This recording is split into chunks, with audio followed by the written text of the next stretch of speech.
sin supervisión de sus madres, padres, representantes o responsables. RCR presenta Golpe a Golpe.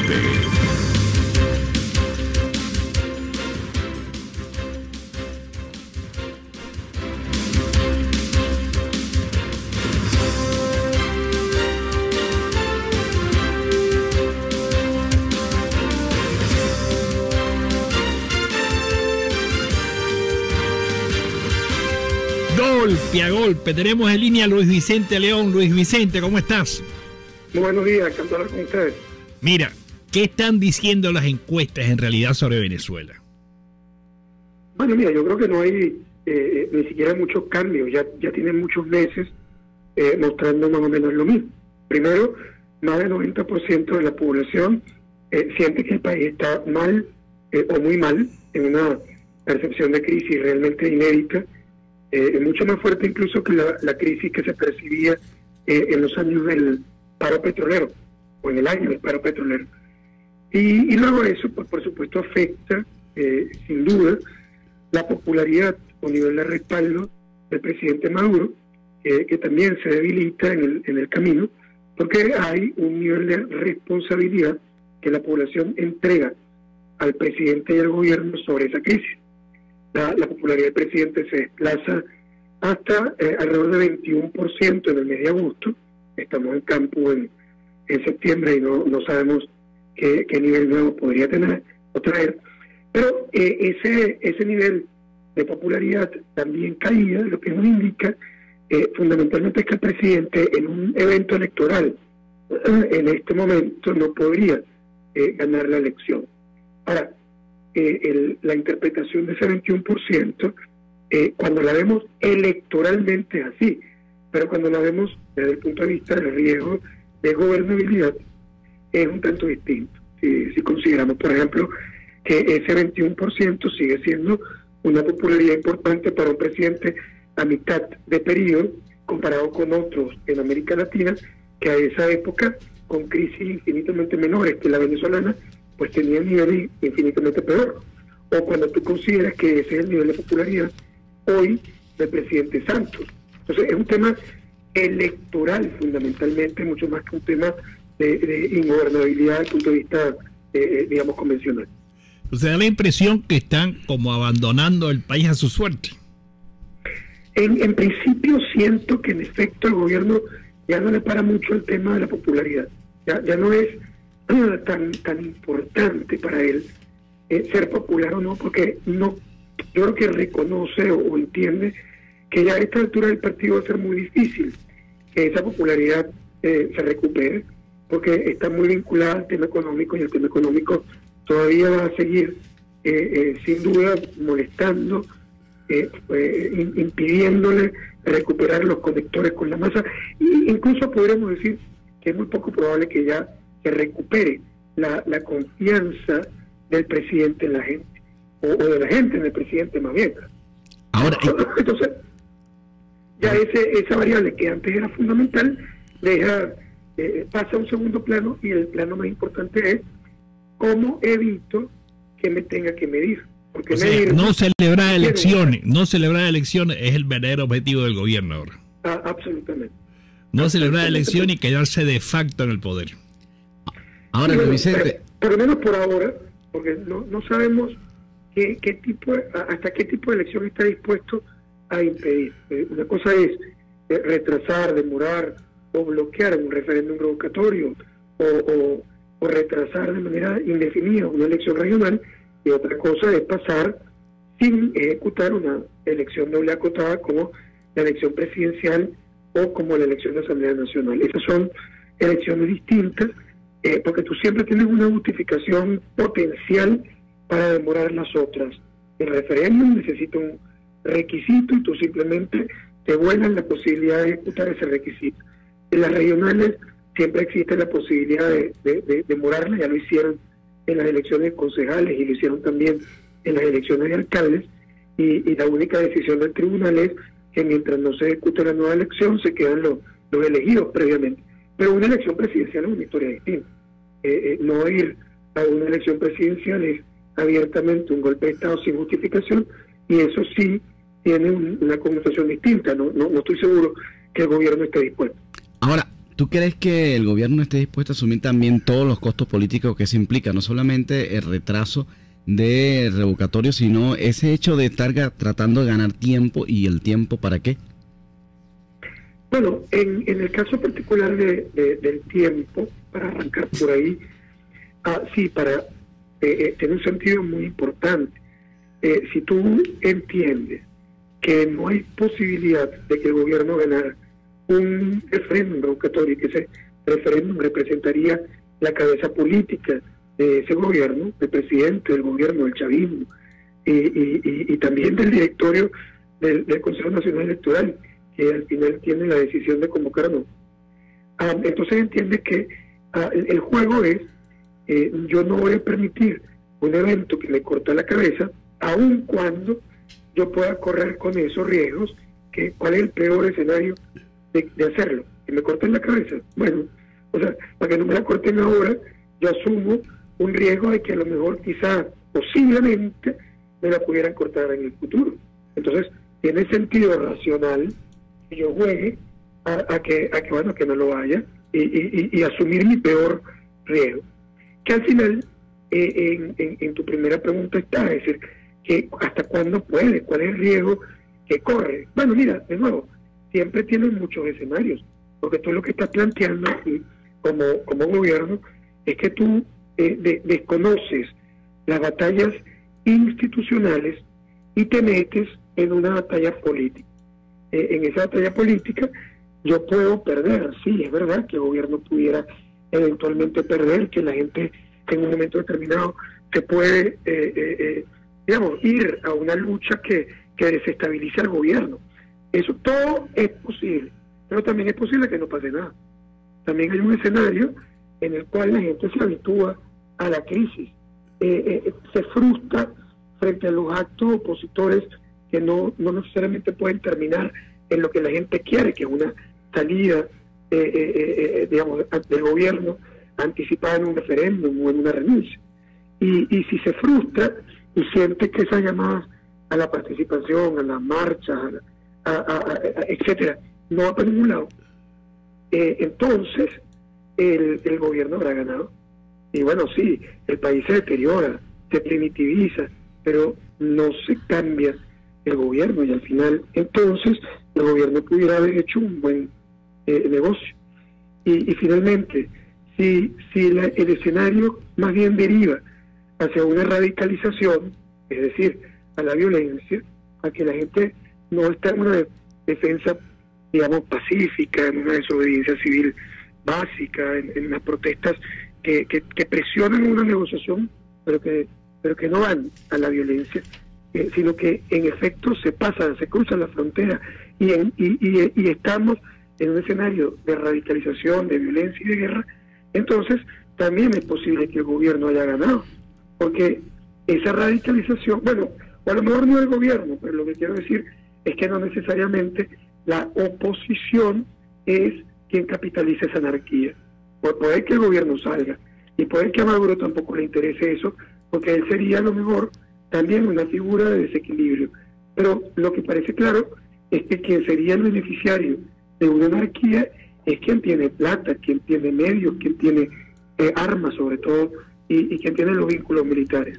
En este caso sería el sector más radical dentro del gobierno, que representa, pudiera ser Diosdado Cabello o Tarek El Aissami, que son los que están de alguna manera haciendo todas las movilizaciones por parte del PSUV. Ahora, mi pregunta, ¿no será que el gobierno está jugando a este revocatorio a la figura aquella de la Plaza Altamira, dejar hacer un poco a la oposición, luego de alguna manera detener a algunos dirigentes y así un poco a poco también va ganando tiempo y evidentemente va creando lo que tú llamas la frustración de la gente?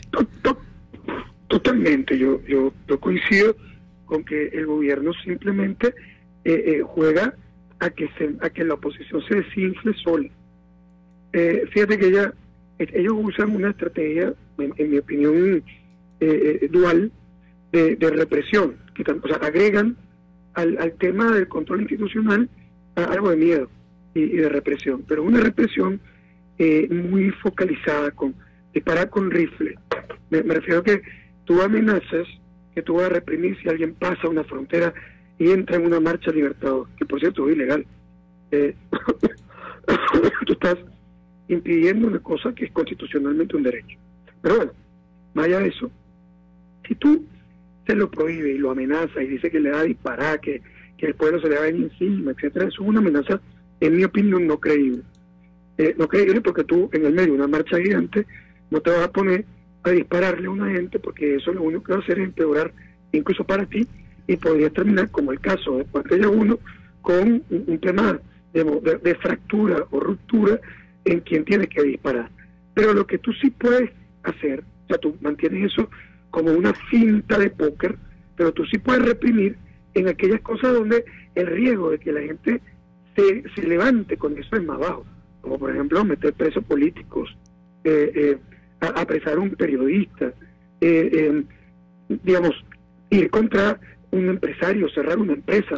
No, incluso ir socavando el entorno de la dirigencia. Por ejemplo, en el caso de Henry Ramos, que empezaron primero con el jefe de seguridad y ahora va con uno que era cercano a la dirección de comunicaciones.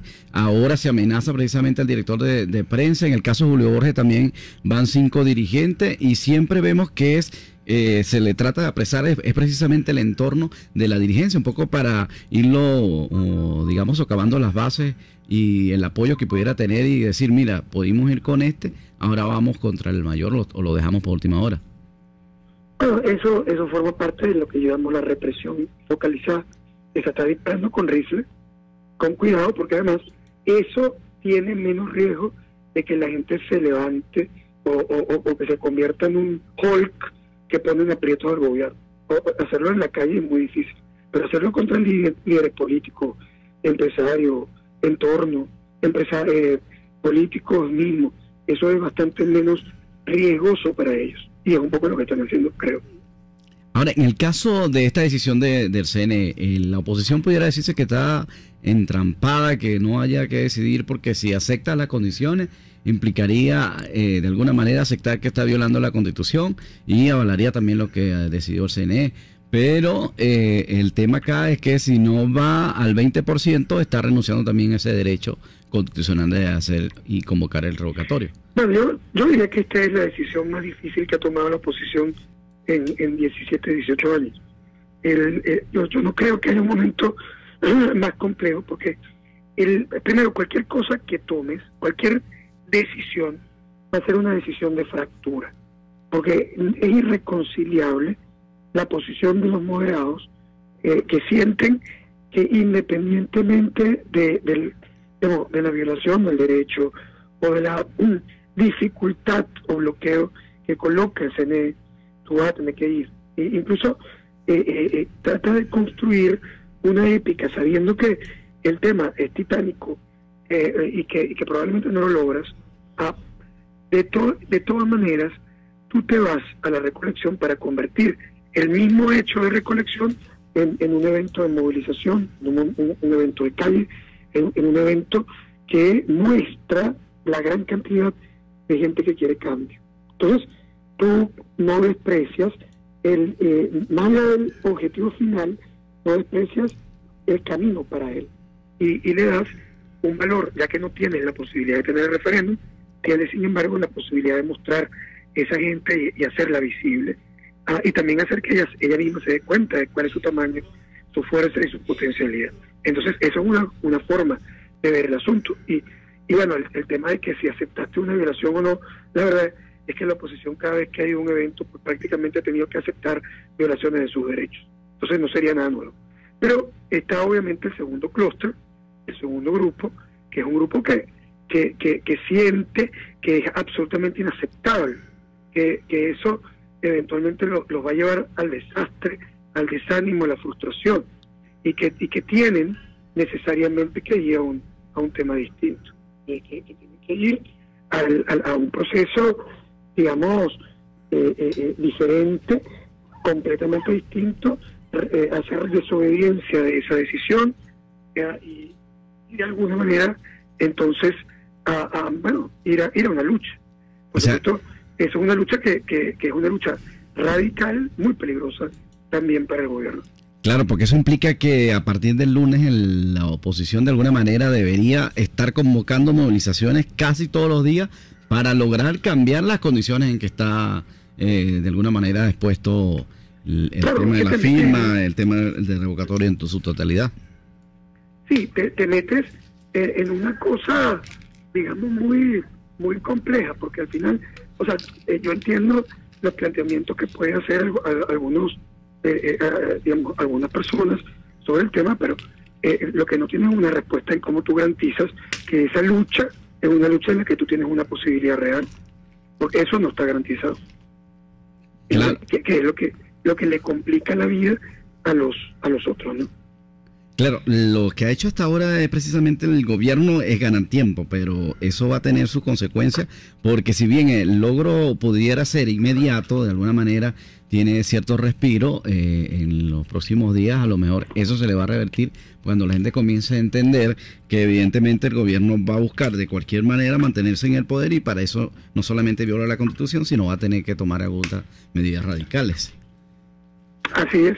Y bueno, no, obviamente que estamos hablando de las dificultades de la oposición, porque bueno, de alguna manera él es el que está en este momento en su decisión, pero tampoco para el gobierno esto es una situación fácil. O sea, no es verdad que ellos están frescolitas ahí.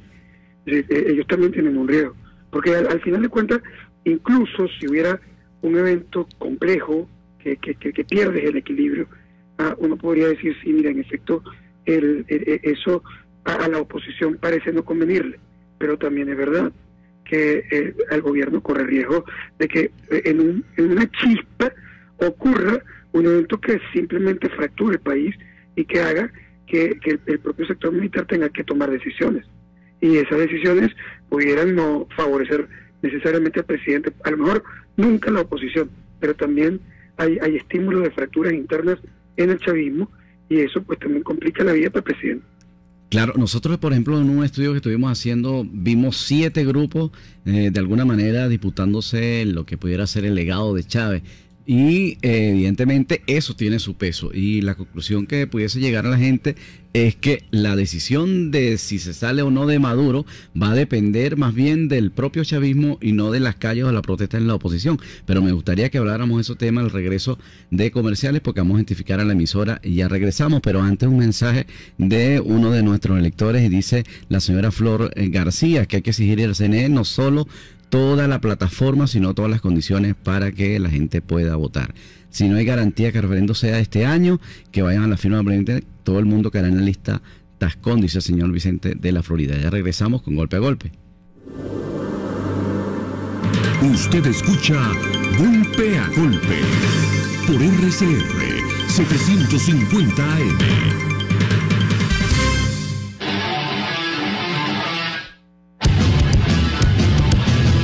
No pierdas detalle del deporte con más fanáticos en el mundo. Anécdotas, historias, cuentos, música. De todo tiene el fútbol.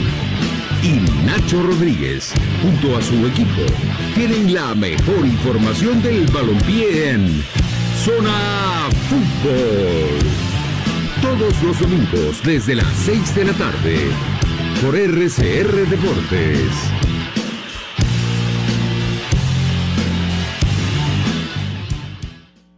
Pluralidad contigo.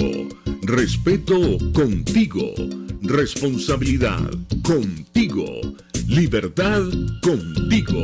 Estamos contigo y punto. De lunes a viernes a la 1 de la tarde. Contigo. Solo por RCR 750 AM, porque lo bueno une. Una crónica de la actualidad, golpe a golpe, solo por RCR. Bueno, todo indica que lo único que va a celebrar Maduro es su cumpleaños, porque no quiere elecciones. Este mes, por cierto, está cumpliendo 54 años. y debe ser por eso. Bien lógico eso. Maduro es un tipo sensato. Maduro dice lo siguiente: si yo gano las elecciones cómodamente hay, si no gano las elecciones, pues no hay más elecciones. Maduro no va a ganar una elección de aquí al siglo XXI por lo menos. Por lo menos. Pero tú sabes que ayer el presidente Maduro estaba reunido con los atletas paralímpicos o paraolímpicos, y él señalaba que los iba a acompañar nuevamente en el 2020 en los Juegos Olímpicos de Tokio. Pero eso quiere decir que Maduro es un atleta paralímpico. ¿No sabe que Maduro va como atleta? Un atleta cojo o algo así. Puede ser que Maduro esté diciendo que él va a participar como atleta.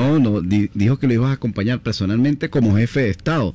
Pero analicemos la situación. Uno, sí. Este periodo llega hasta el 2019, lo que implica que tendría que convocar elecciones precisamente a no finales. No va a convocar elecciones, Maduro. Pero elecciones presidenciales. Entonces significa que tendría que ir a una reelección y no la tiene garantizada tampoco. Chicos, no va a hacer elecciones. Maduro quiere quedarse ahí sencillamente y quedarse. O sea, el chavismo fue electoral porque las ganaba, pero el chavismo, que es una revolución, no va a perder elecciones. El chavismo no es acción democrática, ni Maduro es Rómulo Betancourt. No, Maduro no cree en las elecciones.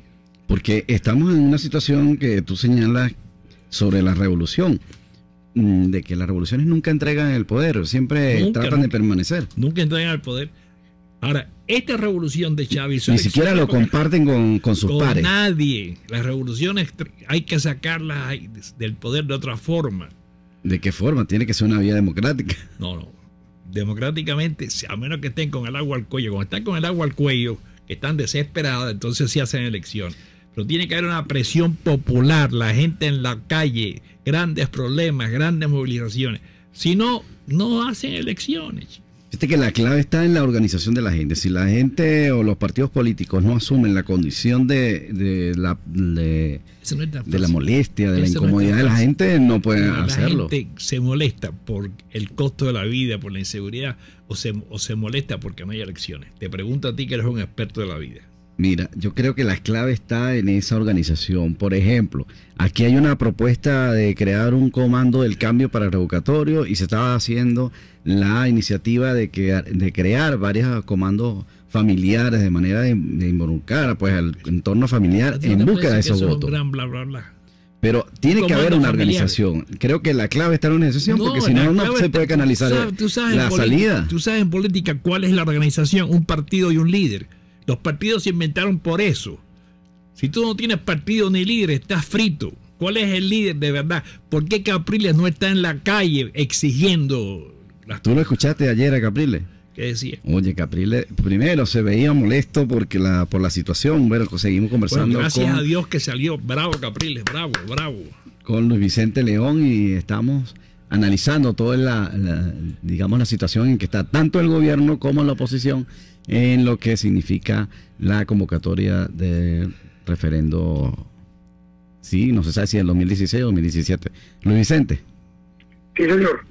Habíamos dejado una inquietud en el aire, y era si precisamente el gobierno va a tratar de quizás alargar esto, pero los costos pueden significar a lo mejor más represión, van a tener que la pregunta es, chicos, caerle a plenillazo a todo el mundo. El gobierno está dispuesto a hacer elecciones y las pierde, y las va a perder. El gobierno, entre no hacer elecciones y reprimir, o hacer elecciones y dejar el poder pronto, en unos meses, es obvio el camino que va a agarrar. ¿Qué tú crees que va a hacer el gobierno? Bueno, es que lo está mostrando, ¿no? Ni siquiera es lo que creemos. Es obvio que no está permitiendo el proceso electoral y que no lo va a permitir. Esto no es una batalla institucional que se trata de que la oposición cumpla un requisito más o menos, o que ponga unos documentos de los abogados más sofisticados en el tribunal. O sea, eso no tiene nada que ver con eso. O sea, la batalla institucional está muerta. Esta es una batalla política. Y la pregunta es si la oposición tiene algo que le permite presionar a que se le cumpla su derecho, que es básicamente la lucha pacífica, etcétera, que termine en obligar al gobierno a una negociación, o si tiene algo para ir a que yo rechazo, pero que existe la posibilidad de que se vaya a una cosa mucho más dura y que eventualmente entienda que va a defenderse, que hay violencia, que se desatan, que a lo mejor ni siquiera es organizada por la propia oposición, sino simplemente espontánea. O sea, esos son los escenarios, pero los escenarios nunca son que el gobierno va a darse cuenta que necesita desesperadamente reconocer el derecho a la oposición, y entonces las instituciones van a funcionar democráticamente. Eso no es verdad, pues, eso no va a pasar. Claro, no hay ni garantía, porque mucha gente se pregunta, ¿podrá ir a la oposición, por ejemplo, al TCJ y decirle no se puede realizar y aceptar las condiciones del CNE porque violan la Constitución? ¿Cuál sería la respuesta que va a decir el TCJ? Le va a hacer caso, el TCJ y absolutamente el CNE, no. Ir allá no va a hacer ningún caso. O sea, absolutamente. Que es lo mismo que la propuesta alternativa de la Asamblea Nacional Constituyente o cualquier otra figura que pase por la institucionalidad. O sea, eso no va a pasar. No es, esto no es un tema de que, oye, que es que el CNE es malo, pero entonces se lo va a corregir la plana el Tribunal Supremo de Justicia. Estamos hablando de toda una red que responde mucho más a esa necesidad de sostener la revolución que a los derechos constitucionales que pueda tener la gente en Venezuela o la oposición. Entonces, mira, tú puedes discutir y puedes luchar y vamos a pasar para acá y vamos para las regionales no va a pasar nada que amenace realmente la permanencia del gobierno en el poder. Institucionalmente no va a pasar. Claro, aquí hay un tema que va a entrampar también al gobierno y a la propia oposición, pero los ciudadanos en la calle dirán, ¿para dónde agarro? ¿Cómo está ¿han hecho ustedes alguna medición sobre qué esperaba la gente del CNE o qué esperaba de la MUP en caso de que decidiera, por ejemplo, el referéndum para el 2017? Sí, esto es como ¿sabes? Cuando la gente tiene un enfermo grave y sabe que el desenlace, pero cuando se desenlaza no le gusta, o se siente mal, o se siente triste. Pero claro que lo sabía. Nadie se está chupando el dedo en realidad. O sea, tú tienes un deseo de chuparte el dedo, pero no se lo está chupando. La mayoría de la población sabe que las instituciones de Venezuela responden a un interés particular y que están dispuestos a defenderlo. Entonces, digamos, por supuesto que hay una gente naïf que cree todavía que como que eso es un derecho, eso tiene que pasar, y sobre todo lo vas a ver en Twitter, en la gente, oye, en sus discusiones, y yo no soy nadie para quitarle su esperanza, es decir, ese no es mi deseo, pero si hago un análisis serio, tenemos que estar claros que en realidad las instituciones están haciendo lo que bajo su racionalidad funciona. Es decir, su racionalidad es que no puedo ir para esa elección porque me van a cortar la cabeza. Entonces, bueno, yo asumo riesgo de que me la corten, está bien, pero es mejor un riesgo de que me la corten a que yo la entregue. Claro, su nacionalidad es: yo mantengo este poder porque a mí me lo dieron y es el legado de Chávez que hay que perdurar y mantener en el tiempo. Así es, y además, Mosca, en nuestra percepción, esa acción es una violación de la Constitución y de los derechos ciudadanos. Pero en la cabeza de ellos también hay una justificación, incluso una justificación, digamos, distinta a un golpe de Estado, es la justificación de que en realidad nosotros estamos elegidos por el pueblo por un periodo. El tema del referéndum revocatorio, eso quizás fue un error para incorporarlo en la Constitución, porque en realidad ningún gobierno en el mundo lo tiene, y nosotros no vamos a dejar que prácticamente nos saquen del poder por la fuerza en este momento. Esa es una posibilidad. Y entonces, si esa es la posibilidad y ese es el racionamiento, ellos podrían estar dispuestos a ir, sí, a una elección presidencial, incluso perdiéndola. Pero hay una segunda forma de interpretarlo, y es que no me importa si es referéndum, elección presidencial, lo que te dé la gana, yo tampoco lo voy a permitir. Entonces estaríamos en un cambio, distinto, ¿no? Ahora sí, en una posición diferente hacia el futuro. Para finalizar, quisiera, si manejan alguna cifra de cómo ve la gente a la MUT y sobre todo las últimas decisiones que ha tomado la MUT. De las últimas no tenemos evaluación. La MUT ha tenido evaluaciones positivas a lo largo de este año. No, la verdad es que es mucho mejor que lo que tenía en el pasado. Y creo que el tema de su participación, la busca por el referéndum, la misma representación de alguna manera le ayuda. Yo lo veo básicamente claro en las encuestas. Ahora, es probable que ante lo que está ocurriendo, y eso no lo hemos medido, se debilite su nivel de apoyo sin ninguna duda. Eso es posible que ocurra. ¿La clave de la OMUD va a estar en la unidad? Bueno, lo que pasa es que la unidad es muy difícil, porque intrínsecamente tiene formas distintas de pensamiento y eso no se va a resolver. Además también tienes intereses individuales de liderazgo y tampoco se va a resolver. Ahora, tú puedes mantenerte unido para un objetivo general. Para eso, a lo mejor lo logras. Bueno, agradecemos a Luis Vicente León, presidente de Data Analysis, por participar en Golpe a Golpe. La situación entonces está un poco estancada, ¿no? Y sin solución, porque sencillamente el gobierno no le hace caso a la MUD ni va a hacer elecciones. En definitiva, Maduro quiere quedarse ahí por sécula seculorum. Pero no es el problema de la MUD, es un problema del país que quiere cambio, ¿no? No, pero la MUD es la que está al frente. ¿Qué va a hacer la MUD frente a eso? ¿Qué va a hacer? Llorar, llamar a María. La MUD es la que tiene que hacer algo drástico, que le están tomando el pelo. Bueno, la MUD va a tener este fin de semana para hacer un análisis y consultar a la sociedad civil, a la iglesia. ¿Qué análisis hay que hacer? Si es evidente, el gobierno no le hace caso a la MUD, ni a la oposición, ni a la iglesia. ¿Tú crees que hace falta un análisis, un estudio detallado de la conducta del gobierno? Dios mío. ¿Y tú crees que la MUD debería ir a este proceso en las condiciones en que está? Por ejemplo, el señor William Petit dice que debemos ir al juego, aunque sea en condiciones adversas, porque tenemos juego bajo protesta, pero a lo mejor dice otro oyente que estará en juego bajo ciertas condiciones no deseables, pero es un juego ganado. Tienes que ir al juego y protestar y utilizar el juego políticamente, pero no porque crees en la imparcialidad, ni en lo justo, ni nada. Tú vas a eso como un evento político, como una forma de estar presente. La política es estar presente y pelear en el terreno que haya que pelear. La MUD está peleando en el terreno que debe pelear. Esa es la pregunta. ¿Qué tú crees? Vamos a preguntarle eso a nuestros oyentes a través del sistema Dilo. La MUD decidirá hoy qué va a hacer en ese respecto. Vamos a identificar el emisor y ya regresamos con Golpe a Golpe. Ni de suerte, ni de gracia, ni de pecho. Es Golpe a Golpe. El siguiente espacio educativo está dirigido a niños, niñas y adolescentes. RCR presenta Todo se puede, una producción nacional independiente de Mayra Prado, certificado número 16923. El cambio es acción. Muévete por tu salud. No tienes excusa. Tú puedes. Aguantando la pela. Apoyo social y educación alimentaria por las redes sociales. Para cualquier venezolano, la escasez de alimentos no es extraña.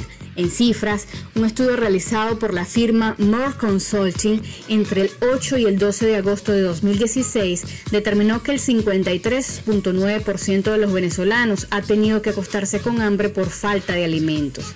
En el mismo tono de alarma, 88.9% de los encuestados declaran haber sentido temor de quedarse sin comida en su hogar. ¿Qué hacer? Desde aquí apostamos por el apoyo social y la educación alimentaria y por ello descubrimos Aguantando la Pela. Si eres respetuoso con los demás y tienes ganas de aprender o compartir recetas nutritivas que toman en cuenta la escasez de los alimentos de Venezuela, entra en Facebook y busca el grupo Aguantando la Pela. Richard Hernández es uno de los creadores de la iniciativa, que resumen como un espacio de peripecias, tips, soluciones alimenticias y más. En las crisis, la solidaridad se hace vital. Aguantando la Pela surgió el 11 de junio del 2016 a partir de una simple conversación entre amigos para compartir experiencias y creatividad alimentaria en los momentos de austeridad que vive Venezuela. Con la colaboración de todos han agrupado una comunidad de Facebook que supera las 89.000 personas, creando una gran herramienta que tiene el respeto, la empatía y la educación alimentaria como bandera. Recetas paso a paso con fotografías, técnicas de conservación y reutilización de alimentos, datos para conseguir productos con buen precio, hierbas silvestres, detergentes, artículos de higiene personal, proveedores de alimentos son algunos de los contenidos que se comparten en Aguantando la Pela. ¿No manejas internet pero tienes mucho contenido que quisieras compartir en este grupo? Busca la ayuda de un amigo o un familiar. Esta es una buena motivación para aprender y alimentarse mejor. No permitamos que la escasez que existe ahora en Venezuela deje una huella en nuestra salud. Lo intentamos. Seguimos la conversación en Twitter por @todosepuedenet. Sé la diferencia. Todo se puede. RCR presentó Todo se puede con Mayra Prado. Síguela por Twitter, @todosepuedenet. Una producción nacional independiente de Mayra Prado. Certificado número 16923. Proyectos y soluciones. Quienes somos alcaldes hoy tenemos una responsabilidad de defender a la descentralización, de escuchar, atender y resolver los problemas cotidianos de nuestros vecinos, pero al mismo tiempo debemos asumir con firmeza la crisis política, económica y social que hoy vive Venezuela. Iniciativas ciudadanas y responsabilidad en las acciones. Municipio Venezuela, con el alcalde David Smolansky. Todos los sábados a la 1 de la tarde. Solo por RCR 750 AM. El que calla otorga.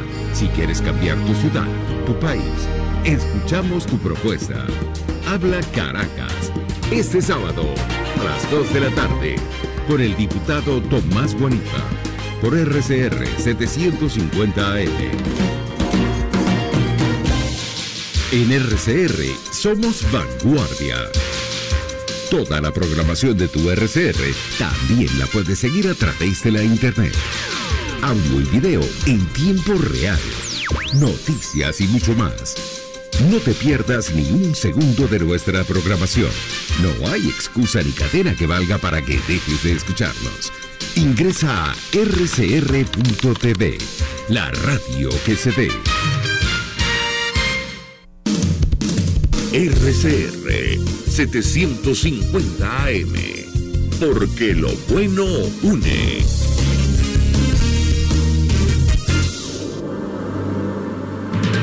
Golpe a golpe, el cuento completo entre lo irónico, lo serio y lo ácido.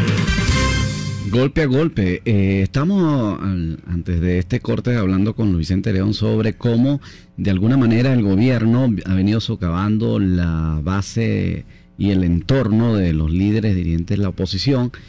Citamos el caso de Henry Ramos Ayub, donde se ha detenido al jefe de seguridad Coromoto Rodríguez, pero también hemos visto cómo también se detuvo a Alejandro Puglia, que era simplemente una persona que trabaja en comunicaciones, que tenía el dron el día 1 de septiembre, además que fue a buscar en el SEBIN a las personas que habían sido detenidas cuando llevaban precisamente este artefacto. Y vemos cómo también ha venido deteniendo a las personas que de alguna manera pertenecen al círculo de confianza de Primero Justicia. Y vamos a hablar entonces con Ángel Rodríguez, hijo de Coromoto Rodríguez, jefe de seguridad de Henry Ramos Ayub, porque tenemos información del deterioro físico y de salud que está sufriendo el señor Coromoto Rodríguez luego de que permanezca detenido de una manera injusta en el SEBIN y luego fue trasladado a otra cárcel del país. Muy buen día. Señor Ángel, sí.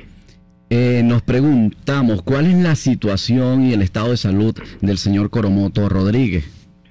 Bueno, mira, hace hoy 4 días nos fue informado vía telefónica que mi papá presenta un cuadro de amibiasis, ¿verdad?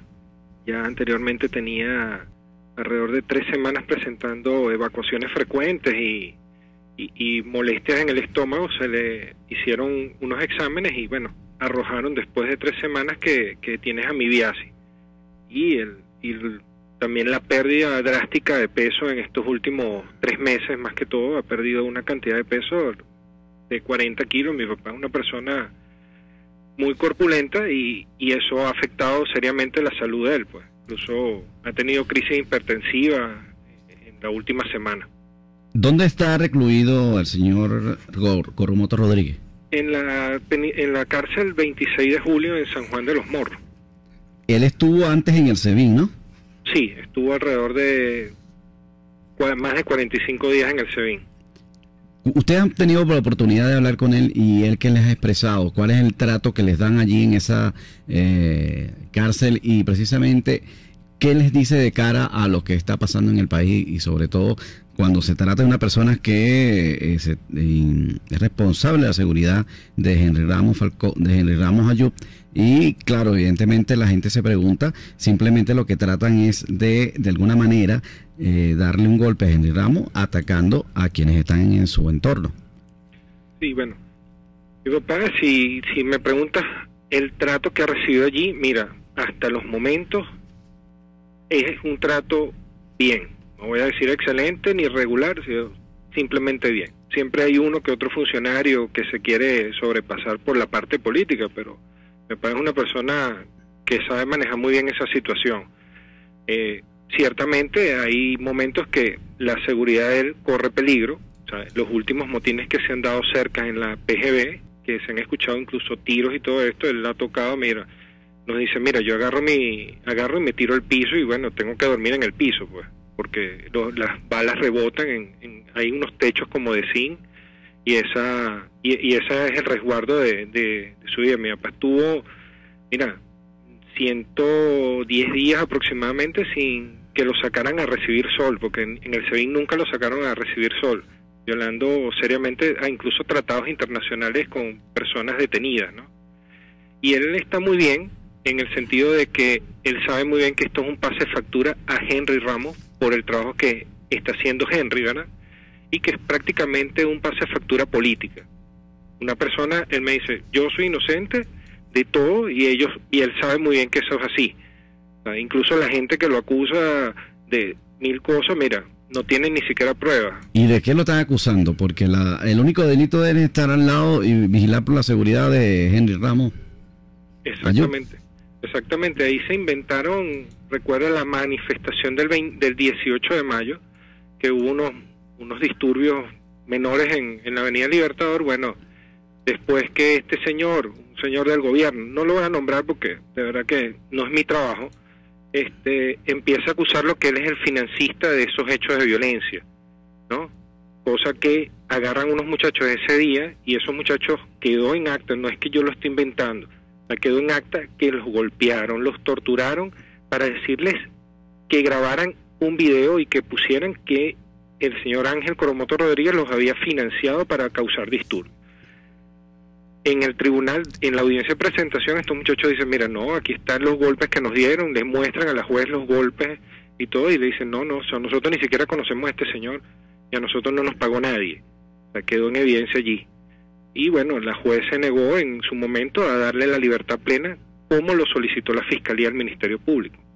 Es decir, que se viola cualquier disposición, incluso hasta los mandatos de la Fiscalía, porque ante la inexistencia de pruebas, lo más lógico es que saliera en libertad. Exacto. La juez incluso se argumenta que al fin que recibió una llamada que solicitaba un fiscal la detención de mi papá, y después esa Fiscalía desmintió totalmente a la juez. Aún así pasaron los 45 días y ella se negó a dejarlo en libertad. La misma situación que está pasando con Alejandro Puglia. La Fiscalía no le imputa delito, no encuentra delito alguno, no hay elementos de convicción, no hay nada, pero los tribunales se están prestando para hacer el juego político del gobierno. Y te hablabas que estuvo 110 días en el SEBIN. ¿Y cuánto lleva acá en la cárcel? No. Estamos hablando de los dos sitios de reclusión. Sí, no. Tuvo 110 días sin recibir luz del sol. Ah, ok. Eso fue tanto en el SEBIN como ahora en la cárcel 26 de julio. Exactamente, sí. Ahora, ¿le han dicho o le han prometido que los van a llevar a algún médico y que reciba el tratamiento adecuado para tratar el tema de la amibiasis, por supuesto, que pueda recuperar su condición y su peso? Mira, a nosotros nadie nos ha ofrecido nada. Lo único que hemos podido llevarle son los medicamentos de tratamiento e incluso bebidas hidratantes, ¿verdad? O sea, lo que se llama suero. Incluso tuvimos que llevar suero, el que se inyecta, pues, para poderlo hidratar vía avena, porque no estaba en una situación grave el fin de semana pasado. Cuando tú hablas de una situación grave, ¿a qué te refieres? Sí, se le había bajado la tensión, no había comido nada, no había ingerido ningún tipo de alimento y nos pidieron prácticamente suero vía intravenosa porque no estaba recibiendo nada, pues, o sea, no se estaba hidratando ni siquiera y había que hacerlo de manera urgente. Eso fue el día sábado.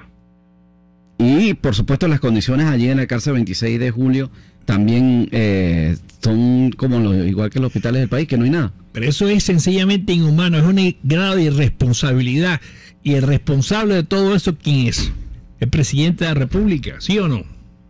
Mira, él le prometió y él lo hizo violando todos los estamentos en la cual Venezuela es firmante de esos convenios internacionales y pone a estigmatizar a mi papá diciéndole un poco de cosas y ofreciéndole una cárcel de máxima seguridad, una cárcel especial y tal, por una serie de cosas, cuestión de que nosotros nos preguntamos, ¿será esto la cárcel que él le prometió a mi papá siendo inocente, sabiendo que es inocente? Porque a mí me llama poderosamente la atención que el jefe del Estado tiene que saber, ¿verdad?, según sus órganos de inteligencia, quién es la persona y quién es esta persona. Mi papá no puede estar durante 40 años en el país, ¿verdad?, y casualmente ahorita que Henry Ramos es presidente de la Asamblea Nacional, mira, se meten con Coromoto. Qué casualidad. A mí eso no me entra, ¿verdad? De verdad que sí. Claro, el único delito es eso, trabajar con Henry Ramos. Sí. Incluso nosotros te digo sinceramente, y si me permites, nosotros instamos a los periodistas serios de este país, que hay bastante. Un periodista tiene que dedicarse a informar y a investigar. A mi papá se le ha acusado incluso de cosas de señores de Jorge Rodríguez, el señor David Nieves, una cosa totalmente ilógica, ni siquiera era con una cronología de hecho. O sea, mi papá ingresa a la DICI en el año 79, en abril del 79, y es público y notorio cuando le ocurre lo que le ocurre a Jorge Rodríguez, y cuando sale de la cárcel el señor David Nieves, que sale en el año 78 cuando es electo diputado, beneficiándose de la inmunidad parlamentaria que hoy en día quieren negar a una serie de presos políticos, ¿no? Y claro, que uno esperaba que David Nieves defendiera esa prerrogativa o esa figura, y no lo hizo. Bueno, él lo ha manifestado que en entrevistas que como buen comunista y marxista, y él no cree en Dios, pues me imagino que eso es lo que a él lo lleva a tener ese juicio, pues. Pero hay un dato importante que Ángel Rodríguez, hijo de Coromoto Rodríguez, jefe de seguridad de Henry Ramos, ha señalado, y es que de las acusaciones que se le han hecho, está demostrado que era imposible que él pudiera ser responsable porque había entrado a la DICIP, hoy SEBIN, en el año 1978, y los hechos son anteriores, ¿no? Sí, en el año 79 entró mi papá. O sea, después que el presidente Pérez deja la presidencia de la República, entra mi papá en la DICIP. Mi papá nunca perteneció a ningún cuerpo de seguridad del Estado, ninguno, hasta el año 1979. Y lo que le ocurre a este señor, lamentablemente padre del alcalde de Caracas y de la canciller de la República, ocurre, si más no recuerdo, en julio del año 76, hace 40 años. Es decir, pero en estos momentos la acusación no es esa, simplemente son acusaciones de tipo político y declaraciones que han dado algunos dirigentes. La acusación es por haber financiado supuestamente a grupos que de alguna manera iban a ocasionar, entiendo, manifestaciones o desorden en las manifestaciones. Exacto, y que no quedó demostrado, incluso los muchachos que aparecieron en el video de un programa de televisión en el Canal 8, lo desmienten totalmente ante el juez y muestran los signos de golpes y torturas que le hicieron a esos muchachos. Y la jueza negó rotundamente hacerle los exámenes médicos forenses de ley, pues. Dejó pasar hasta el día, eso fue el sábado, hasta el día martes, miércoles, cuando le hicieron los exámenes. Indudablemente ya habían desaparecido los moretones y los golpes, pues. Muy bien, agradecemos a Ángel Rodríguez, hijo de Coromoto Rodríguez, jefe de seguridad de Henry Ramos Ayub, está detenido en la cárcel 26 de junio en Guárico y presenta una situación delicada de salud. Tiene 4 días de hemibiasis y ha perdido más de 40 kilos según los familiares. 40 kilos de peso, eso es dramático. Sobre todo, él se trata de una persona que es bastante alta y tiene una cultura... Pero que sea, 40 kilos de peso, o sea, ¿en qué tiempo? Tan poco tiempo. Es correcto. No dicen 4 meses, 5 meses, pero... Bueno, vamos a identificar a la emisora y ya regresamos con Golpe a Golpe. Usted escucha Golpe a Golpe por RCR 750 AM.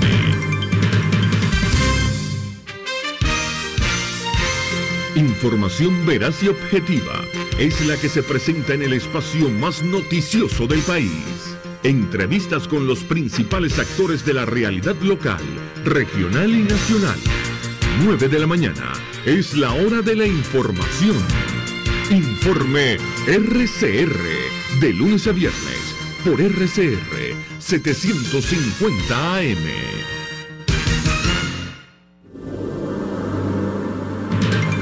Una crónica de la actualidad. Golpe a golpe. Solo por RCR.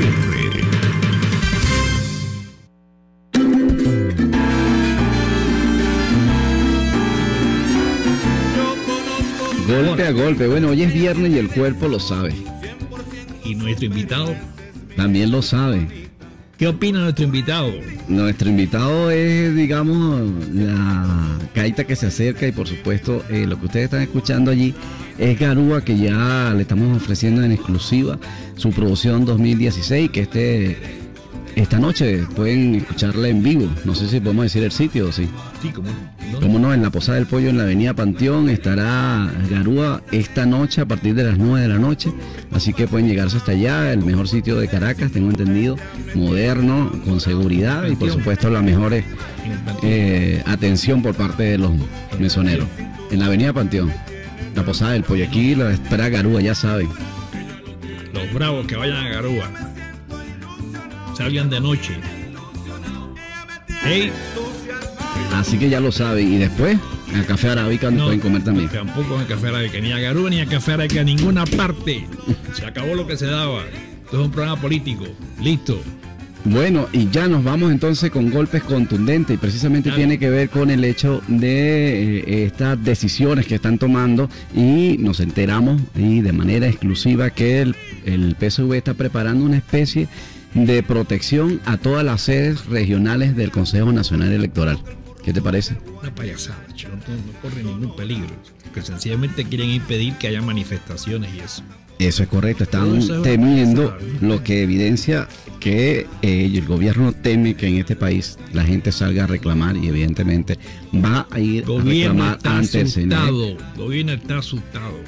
Y por esa razón tienen un plan especial de protección a todas las instalaciones del Consejo Nacional Electoral. En Carabobo se puso de manifiesto una actividad que ellos llaman protección a los leales de Chávez, que de alguna manera lo hacen de una manera, digamos, eso es precisa. Eso quiere decir que hay también los desleales. Si hay protección a los leales, quiere decir que hay desleales, o sea, que hay chavistas desleales. Un poco contradictorio eso. Bueno, habría que preguntarle al nuevo gobierno y te diría que Marea Socialista y todos esos grupos que están allí como Cliva que son desleales al proceso. Bueno, de esta manera nos despedimos de Golpe a Golpe, lo esperamos el próximo lunes. Fausto Mazó y Arrandú, Galicia. La quieren cortejar, esa negra canta y baila con un ritmo bambichao, con un golpe de cintura ella me tiene enamorado.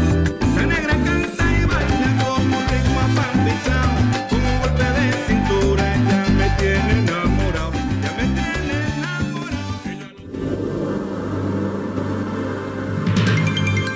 RCR presentó Golpe a Golpe. Para cualquier comentario o sugerencia, escriba a golpeagolpe@rcr.com.be. RCR 750 AM. Porque lo bueno une. El siguiente espacio educativo está dirigido a niños, niñas y adolescentes. Este programa es presentado por Galletas María Puig. RCR presenta Una Tierra Azul, esa pequeña roca suspendida en el espacio en la cual vivimos. Míralo a tu derecha. No, ni siquiera frena. ¿Qué hacemos? Frena tú. Viene hacia nosotros. No nos para ni un milímetro. Viene a millón. Ya no se puede conducir tranquilo ni por el espacio exterior. Esto es lo que podría pensar algún astronauta de los que están en órbita alrededor de la Tierra al leer esta noticia. Bueno, o algún extraterrestre. Y es que muchos satélites, gracias a Dios no tripulados, han chocado entre sí, tal como un choque de